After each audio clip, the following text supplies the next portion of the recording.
आता आपण आपल्या कंपास पेटीत जो त्रिकोणी गुण्या असतो, इथे डावीकडे जे चित्र दिसते तो असतो आपल्या कंपास पेटीतला त्रिकोणी गुण्या.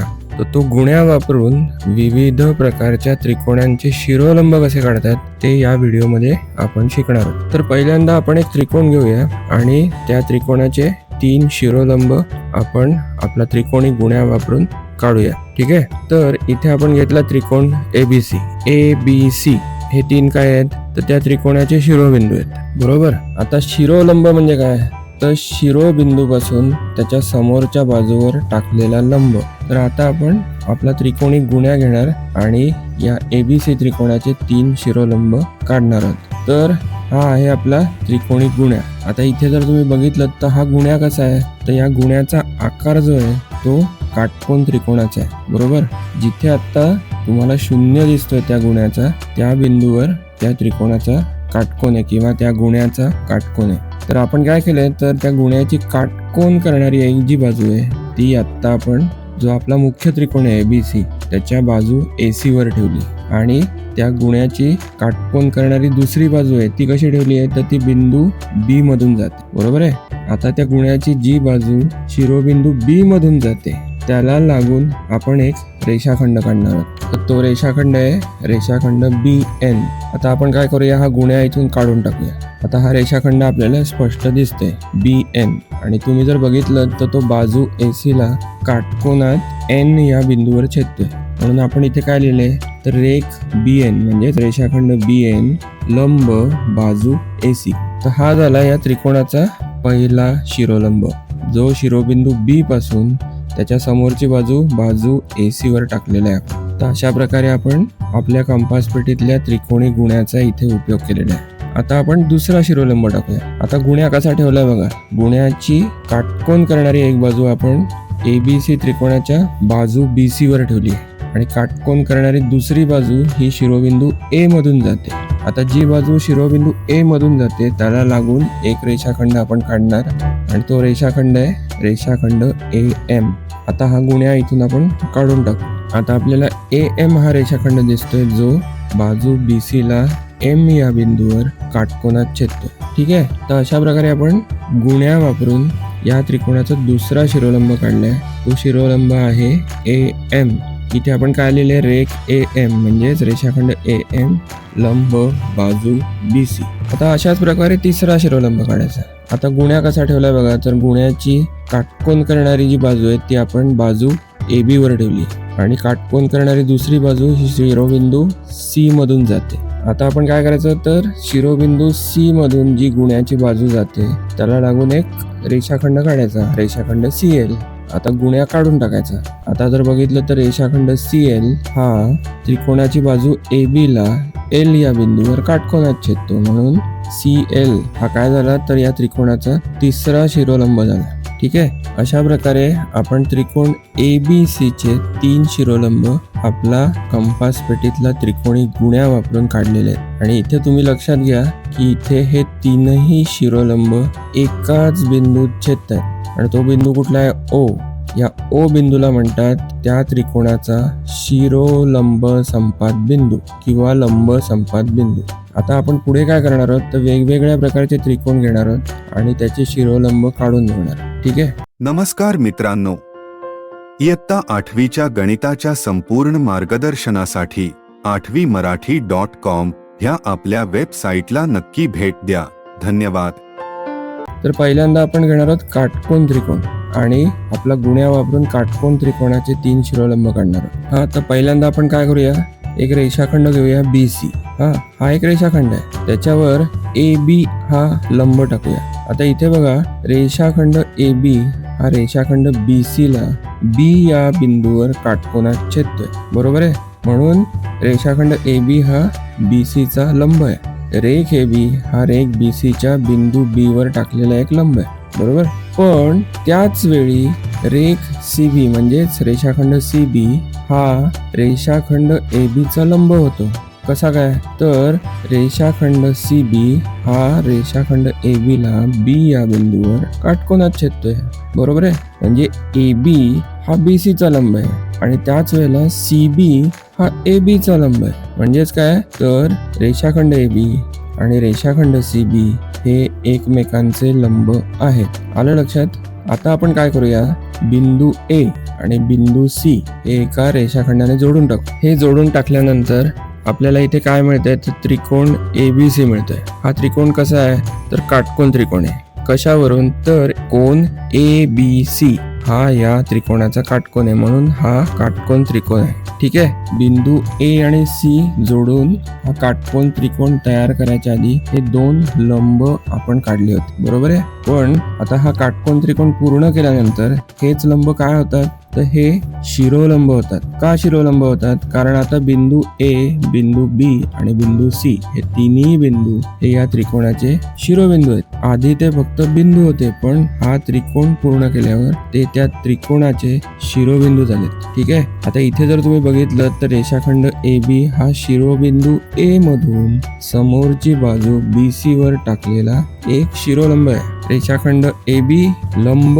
बाजू BC. त्याचप्रमाणे रेषाखंड CB हा शिरोबिंदू C मधून समोरची बाजू AB वर टाकलेला एक शिरोलंब आहे. म्हणून रेषाखंड CB लंब बाजू AB. आलं लक्षात?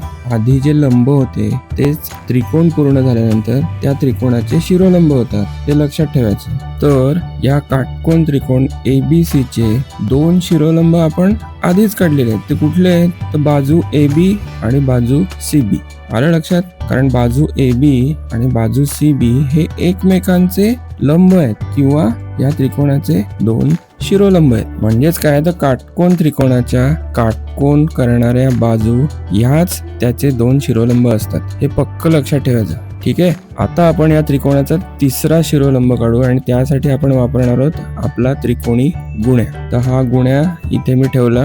या गुण्याची काटकोन करणारी एक बाजू त्रिकोण ABC च्या बाजू AC वर ठेवली आणि काटकोन करणारी दुसरी बाजू ही शिरोबिंदू B मधून जाते. मग शिरोबिंदू B मधून या गुण्याच्या बाजूला लागून आपण या त्रिकोणाचा तिसरा शिरोलंब काढला आणि तो कुठला आहे, तर रेषाखंड BM हा समोरची बाजू AC ला काटकोनात छेदतोय, म्हणून BM हा या काटकोन त्रिकोणाचा तिसरा शिरोलंब झाला. आलं लक्षात? तर अशा प्रकारे आपण काटकोन त्रिकोणाचे 3 शिरोलंब काढलेले आहेत. परत एकदा लक्षात घ्या की काटकोन त्रिकोणाच्या काटकोन करणाऱ्या दोन ज्या बाजू असतात तेच त्याचे दोन शिरोलंब असतात आणि तिसरा शिरोलंब आपण बिंदू B पासून किंवा शिरोबिंदू B पासून त्याची समोरची बाजू AC वर M या बिंदूवर टाकलाय, जिथे काटकोन तयार झालेला आहे. म्हणून BM हा या त्रिकोणाचा तिसरा शिरोलंब आहे. आलं लक्षात?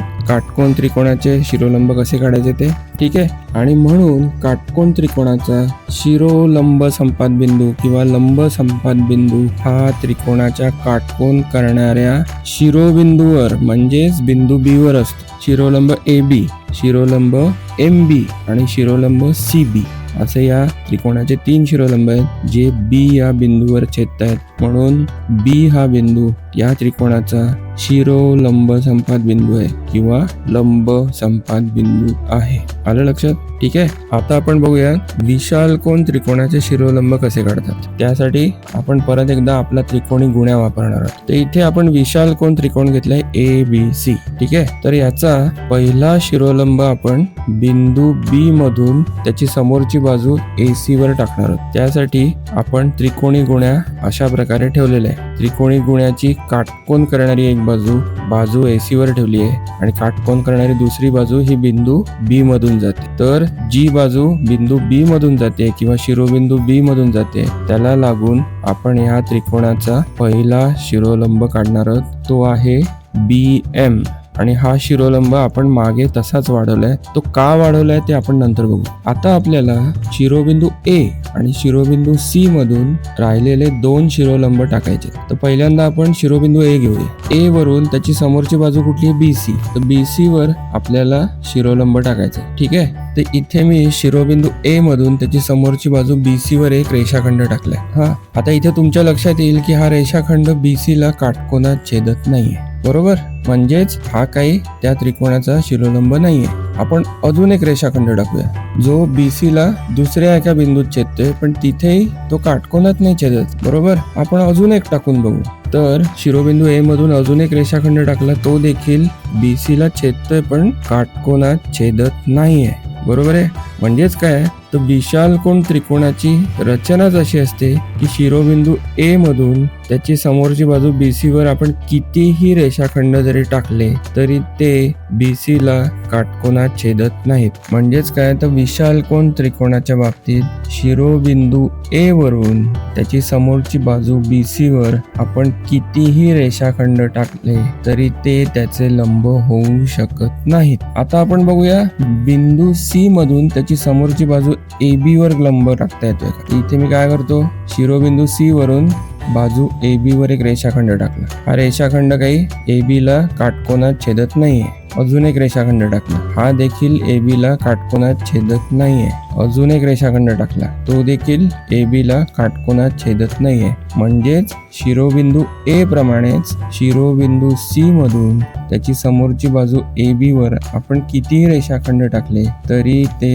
AB ला काटकोनात छेदत नाहीयेत. म्हणजेच विशालकोन त्रिकोणाच्या बाबतीत शिरोबिंदू C मधून त्याची समोरची बाजू AB वर लंब टाकता येत नाही किंवा शिरोलंब टाकता येत नाही. मग आता शिरोबिंदू A आणि शिरोबिंदू C वरून शिरोलंब टाकायचे कसे. आता हा मोठा प्रश्न आला. शिरोलंब तर टाकायचे पण ते टाकायचे कसे, तर त्यासाठी काय करतात, तर AB ही जी बाजू आहे त्रिकोण ABC ची ती पुढे थोडी वाढवतात. त्याचप्रमाणे BC ही जी बाजू आहे ती मागे थोडी वाढवतात. इथे आपण काय केलंय, AB आणि BC या दोन बाजू थोड्या वाढवल्यात आणि आता आपण या वाढवलेल्या बाजूंवर शिरोलंब टाकू शकतो. तर पहिल्यांदा आपण काय करूया, गुण्या घेऊया. या गुण्याची काटकोन करणारी बाजू ही आपण बाजू BC च्या वाढवलेल्या बाजूवर ठेवलेली आहे आणि गुण्याची काटकोन करणारी दुसरी बाजू ही शिरोबिंदू A मधून जाते. आता काय करायचं, शिरोबिंदू